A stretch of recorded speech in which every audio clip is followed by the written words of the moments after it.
Le Canada annoncera des tarifs de représailles de 29,8 milliards de dollars canadiens contre les États-Unis.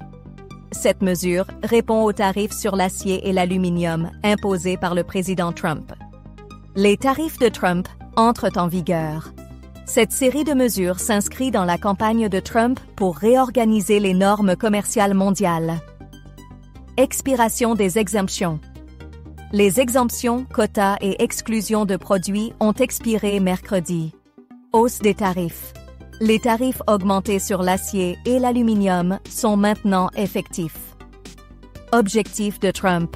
Cette mesure s'inscrit dans sa campagne pour réorganiser les normes commerciales mondiales. Impact sur les relations canado-américaines. Principal fournisseur. Le Canada est le plus grand fournisseur étranger d'acier et d'aluminium aux États-Unis. Escalade des tensions. Cette guerre commerciale s'intensifie à un moment critique pour le Canada. Transition politique. Justin Trudeau se prépare à céder le pouvoir à Mark Carney cette semaine. Déclaration controversée de Trump. Propos sur les médias sociaux. Trump a déclaré vouloir que le Canada devienne notre chéri 51e État. Réponse de Carney.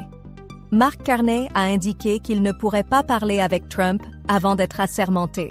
Contexte diplomatique. Ces commentaires surviennent dans un climat de tension commerciale croissante. Implications. Économique des tarifs. Secteur de l'acier. Impact estimé à 15 milliards $ CA, représentant la plus grande partie des tarifs de représailles canadiens. Secteur de l'aluminium. Impact estimé à 10 milliards $ CA, deuxième secteur le plus touché par les mesures tarifaires. Autres métaux. Impact estimé à 4,8 milliards $ CA, complétant les 29,8 milliards $ CA de tarifs de représailles.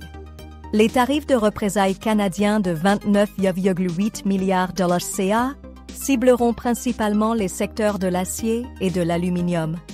L'impact économique sera significatif pour les deux pays. Contexte politique au Canada. Leadership de Trudeau. Justin Trudeau se prépare à quitter ses fonctions de Premier ministre cette semaine. Victoire de Carney. Mark Carney a remporté la course à la direction des libéraux dimanche. Transition du pouvoir. Le nouveau Premier ministre devra immédiatement gérer cette crise commerciale. Réaction internationale. Préoccupation mondiale. Les partenaires commerciaux observent avec inquiétude l'escalade entre ces deux alliés. Impact sur l'OMC. Cette dispute pourrait être portée devant l'Organisation mondiale du commerce. Relations diplomatiques. Les canaux diplomatiques restent ouverts malgré les tensions commerciales. Perspectives d'avenir. Négociations. Des pourparlers pourraient reprendre après l'investiture de Carney.